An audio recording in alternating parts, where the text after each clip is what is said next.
좀 다니엘서를 좀 2장, 4장 을 좀 중심으로 우리 꿈 얘기를 그냥 해 보려고 합니다. 여러분 꿈은 좀 왕왕 말씀드리지만 능동태가 아니라 수동태입니다. 다 알고 있습니다. 흔히들 꿈을 꾼다라고 우리가 말로는 표현하지만 정확한 표현을 한다면 꿈은 꿔지는 거죠. 그래서 우리는 능동태가 아니라 수동태다 얘기를 할 수 있죠. 꿈은 뭐 내가 계획하거나 내가 뭔가를 의지해서 뭐 여행 가는 꿈 꿔야지. 오늘 저녁에는 아주 멋진 곳에 가서 데이트하는 꿈 꿔야지. 그런다고 해서 꿔지는 게 아니기 때문에 꿈은 능동태가 아니라 수동태인 거죠. 오늘 말씀의 제목을 제가 꿈의 사람 이렇게 정했는데요. 여러분 꿈의 사람이라는 말을 딱 들으면 대부분은 보편적으로는 좋은 의미로서 우리가 생각합니다. 뭐예요? 오늘을 살면서도 내일을 바라보는 게 꿈의 사람이잖아요. 그리고 오늘에만 갇혀 있지 않습니다.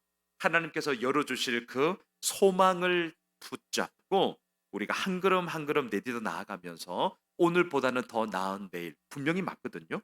그 내일을 바라보면서 진짜 말 그대로 꿈을 꾸면서 함께 나아가는 사람. 그것을 우리는 보편적으로 꿈의 사람이라고 얘기를 해요. 그런데 저는 오늘 다른 측면에서 죄송하지만 꿈의 사람이라는 이 말 속에 또 다른 그냥 쉽게 말하면 좀 안 좋은 의미에서의 꿈의 사람을 좀 보려고 합니다. 그러니까 보편적인 우리 생각과는 좀 다른 부분을 제가 보려고 해요. 자, 이게 무슨 말이냐? 제가 결론부터 내려놓을게요. 이제 오늘 제가 두 사람을 보려고 하거든요. 느부갓네살 왕과 또 우리가 잘 알고 있는 실은 야곱입니다. 야곱.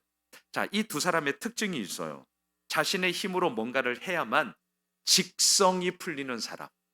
뭐 다 이해하실 겁니다. 아니면 이건 어떨까요? 내 눈으로 봐야 돼요. 내 손으로 잡아야 돼요. 내 발로 누려야 돼요. 그래야만 속이 시원한 사람. 그러다 보니까 다른 사람들 얘기를 잘 듣질 않아요. 인정과 용납이 없는 사람. 제가 이런 사람들을 일컬어서 꿈의 사람이라는 말을 제가 좀 갖다 붙이겠습니다. 지금 우리가 보편적으로 갖고 있는 생각과는 좀 완전히 좀 다른 의미로 접근하는 거예요. 자, 이러한 직성이 내가 잡고 내가 보고 내가 누려야만 직성이 풀리는 사람. 그러다 보니까 용납과 인정이 그다지 없습니다. 그래서 하나님이 어떻게 하는 줄 아세요? 이게 이제 역설적인 얘기인데 꿈을 통해 당신의 메시지를 그런 사람들에게 말씀하세요. 그러니까 이걸 좀 생각하세요. 오죽하면 하나님께서 꿈을 통해 말씀하실까? 자, 요걸 한번 염두에 두세요. 오죽하면 하나님이 꿈을 통해 그 사람에게 말씀하실까? 자, 이게 무슨 말이냐고요? 앞서 말씀드렸잖아요. 꿈은 능동태가 아니라 수동태라니까요. 꿈을 꾼다라고 우리가 표현은 하지만 정확하게 말하면 내가 이 꿈을 꿔줬어. 그러니까 약간 어색하죠. 표현으로는 어색하지만 사실 내용적으로는 그 표현이 맞습니다. 꿈은 꿔지는 거죠. 그러다 보니까 하나님은 자기가 뭔가를 주도적으로 해야 하는 사람들에게 오죽하면 수동태인 꿈을 통해 당신의 메시지를 전하시는데요. 그 결론은 이런 거죠. 너의 계획이나 너의 생각이나 너의 힘으로 그동안 해왔다면 이 꿈을 통해 너 명심해라. 다 되지 않아.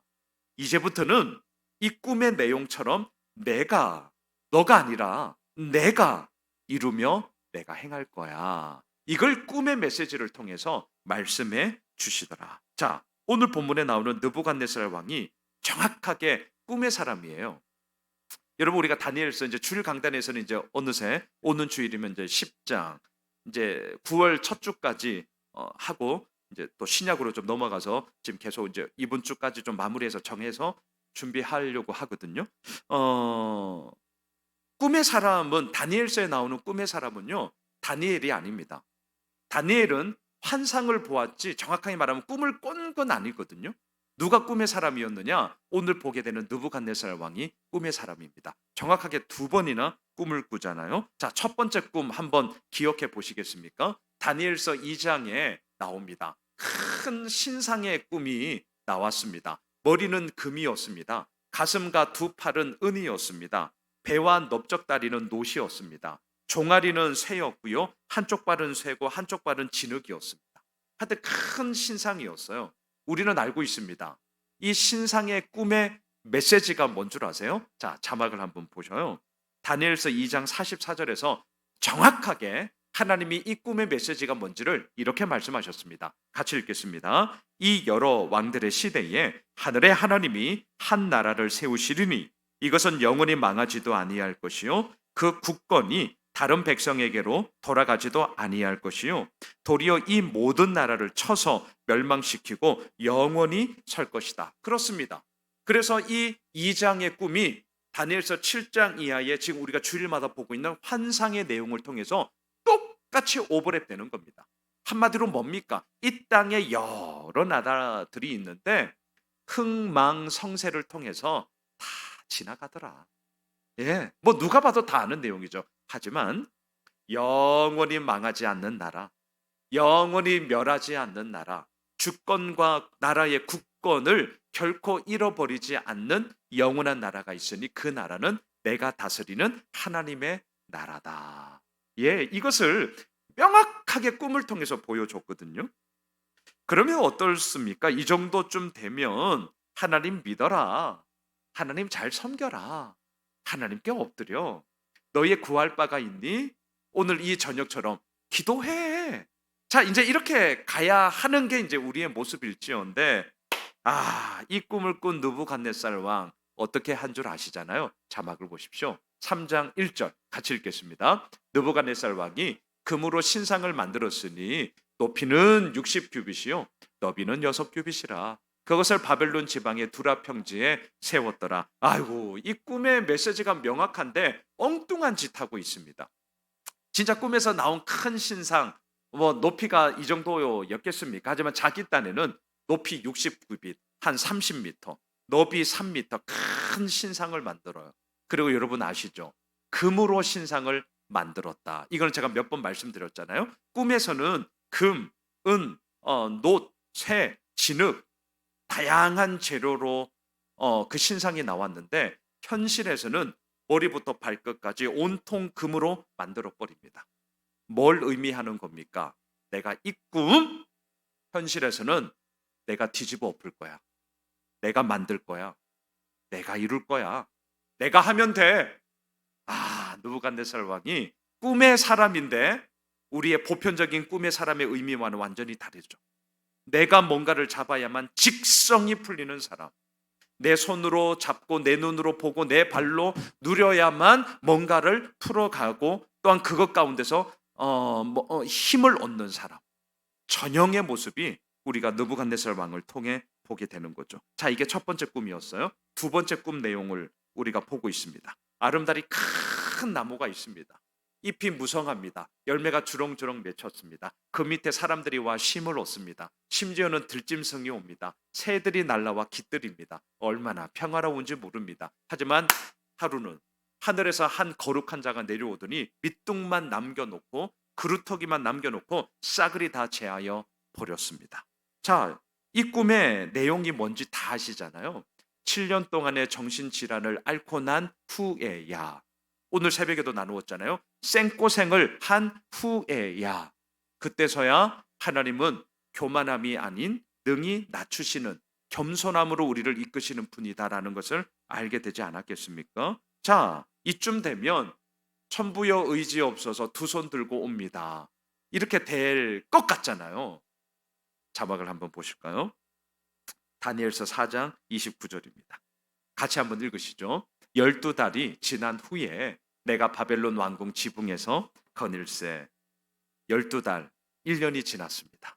그 꿈을 꾸고 나서 1년이, 그 꿈의 메시지가 뭔지 다니엘이 정확하게 해석해 줬잖아요. 그리고 1년이 지났어요. 이 1년을 제가 새벽에 이렇게 말씀드렸습니다. 유예 기간, 집행 유예 기간입니다.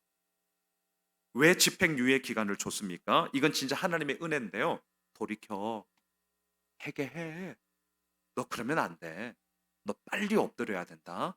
그러면 너 살아. 1년간의 유예 기간을 허락해 주신 거예요.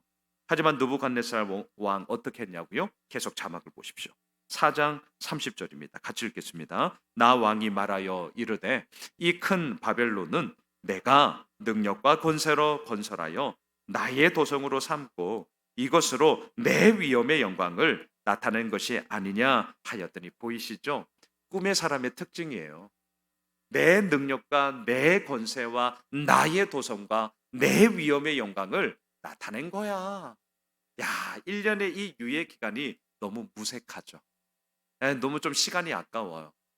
그래서 어떻게 합니까? 하나님이 집행유예 기간 딱 끝내버리고요. 형 집행. 우리가 다 알고 있는 내용이죠. 자, 이처럼 오늘 다니엘서를 통해서 우리가 꿈의 사람이라는 이 용어를 들었는데, 여러분, 꿈의 사람 보편적으로는 좋은 의미이지만 이처럼 성경에서는 꿈의 사람의 의미가 완전히 자기의 주도적으로 자기의 뭔가를 이루어야만 직성이 풀리는 사람의 전형적인 모습을 나타내는 것을 보게 됩니다. 그래서 앞서 말씀드렸지만 야곱을 한번 보십시다. 그리고 오늘 말씀을 마치려고 하는데요. 자막 계속 보세요.